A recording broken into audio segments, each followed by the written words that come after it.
Hello बच्चों, welcome back. Tales of King Arthur का last chapter, King Arthur की मौत।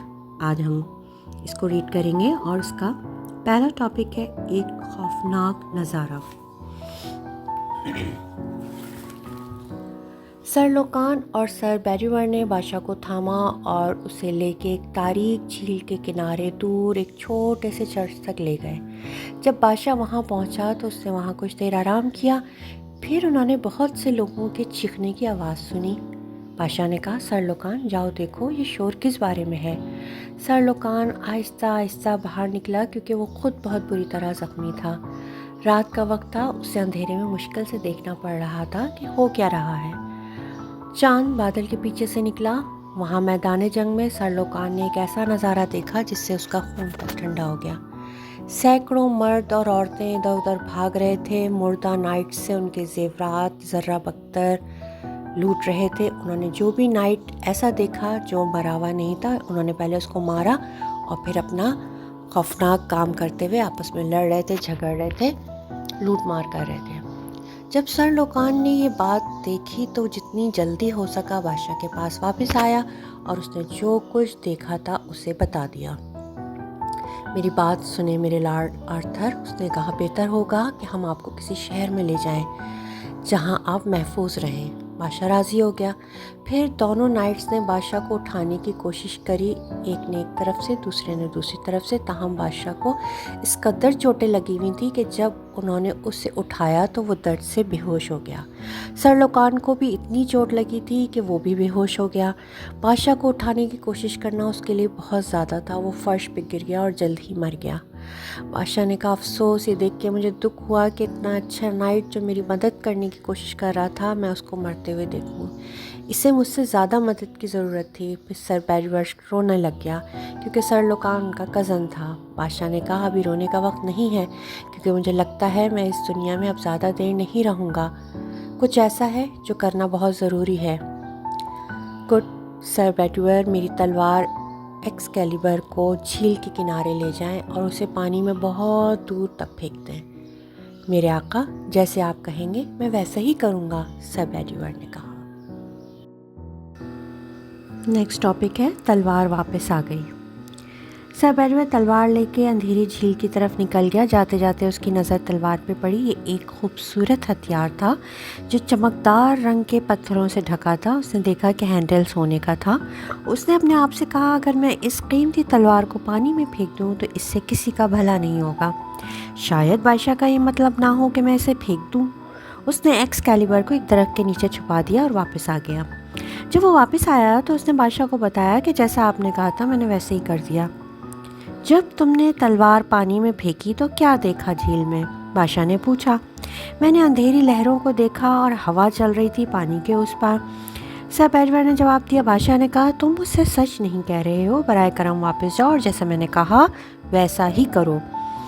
वापस सर बेरीवर दरख्त के पास गया, तलवार उठा ली। वो अब भी इतनी खूबसूरत चीज़ को फेंकना गुनाह और शर्म की बात समझ रहा था। एक बार फिर उसने उसको छुपा दिया और वापस आ गया। तुमने झील पर क्या देखा? बादशाह ने फिर पूछा। सर, मैंने देखा कि लहरें पत्थरों पर आती हैं और चांदनी पानी पर रक्स करती है। किंग आर्थर ने गुस्से से कहा, ये अब भी सच नहीं है। अब तुमने 2 बार मेरी नाफरमानी करी है। किसी ने सोचा भी ना होगा कि इतना अच्छा नाइट जिससे मैं बहुत प्यार करता हूँ मेरी तलवार लेने की कोशिश करेगा। सर बेरीवर वापस गया। इस बार वो तलवार पकड़ के झील के किनारे चला गया। रात का आसमान साफ था, चांद चमक रहा था, चारों तरफ देख सकता था। सर बेरीवर ने खूबसूरत हथियार पर एक आखिरी नज़र डाली। इसके बाद उसने तलवार को पानी के ऊपर जहाँ तक हो सकता था दूर फेंक दिया। इसके बाद जो हुआ वो हैरान कुन और खौफजदा कर देने वाला था। उसने तो सोचा था कि तलवार पानी में गिर के डूब जाएगी। उसने उसे हवा में उड़ते देखा और झील की तरफ वापस गिरना शुरू कर दिया। वो अभी पानी को छूने ही वाली थी कि अचानक एक बाजू पानी से ऊपर आया। बाजू पर मौजूद हाथ ने हैंडल से तलवार पकड़ ली। उसने तलवार को सीधा रखा ताकि वो चांद की रोशनी में चमकती रहे। फिर तलवार को 3 बार पीछे और आगे लहराने के बाद بازو اور تلوار آہستہ آہستہ لہروں کے نیچے واپس چلی گئی۔ سر بیڈیور واپس بادشاہ کے پاس بھاگتا ہوا آیا اور اسے بتایا کہ کیا ہوا ہے۔ بادشاہ نے کہا، اب میں جان گیا کہ تم نے میری بات مان لی ہے، اور اب سر بیڈیور میں آپ سے ضرور کہوں گا کہ مجھے جھیل کے کنارے تک لے چلو، مجھے ڈر ہے کہ میں نے یہاں بہت لمبا انتظار کر لیا ہے۔ نیکسٹ ٹاپک ہے جھیل کے کنارے جہاز۔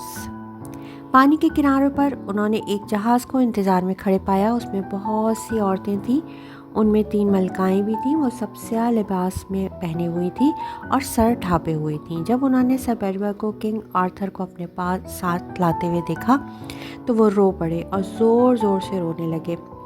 بادشاہ نے کہا، مجھے جہاز میں بٹھا لو۔ آہستہ سے سر بیڈیور نے بادشاہ کو جہاز میں بٹھا دیا۔ وہاں تینوں ملکاؤں نے اسے اپنے پاس لے لیا۔ وہ غم سے بھرے ہوئے تھے، انہوں نے اسے نرم تکیوں پہ بٹھا دیا اور روتے ہوئے ادھر ادھر بیٹھ گئیں۔ ایک ملکہ نے کہا، میرے پیارے بھائی اتنی دیر مجھ سے دور کیوں رہے؟ تب جہاز چلانے والے قطار میں لگے اور جہاز آہستہ آہستہ زمین سے دور چلا گیا۔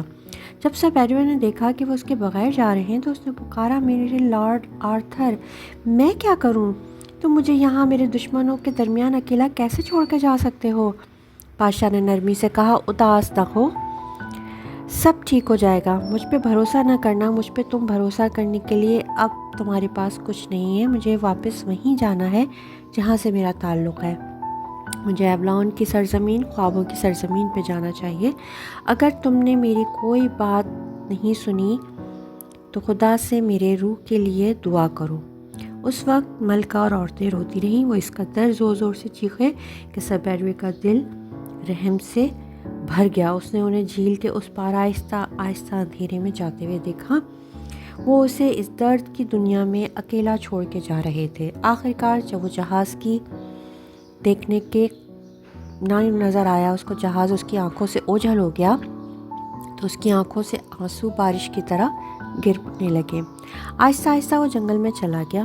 اگلی صبح جب روشنی ہوئی تو اس نے دیکھا کہ وہ ایک چھوٹے سے چرچ میں پہنچ گیا ہے۔ خوشی خوشی آرام کرنے کے لیے وہ اندر چلا گیا۔ اندر اسے ایک بوڑھا مقدس آدمی ملا، یہ ایک راہب تھا، وہ زمین پر لیٹا عبادت کر رہا تھا۔ قریب ہی ایک قبر تھی جو لگتا تھا اسی رات کھودی گئی تھی۔ جناب، یہاں کون دفن ہے؟ اس نے پوچھا۔ میں یقین سے تو نہیں کچھ کہہ سکتا، راہب نے جواب دیا، لیکن کچھ دیر پہلے کچھ عورتیں آئیں جو اپنے ساتھ ایک مردہ نائٹ کو ساتھ لائیں تھیں، انہوں نے مجھے اسے دفن کرنے کو کہا۔ افسوس، یہ میرا اچھا مہربان کنگ آرتھر ہی ہوگا۔ پھر سر بیڈیور نے راہب سے کہا کہ اسے وہیں رہنے دیں۔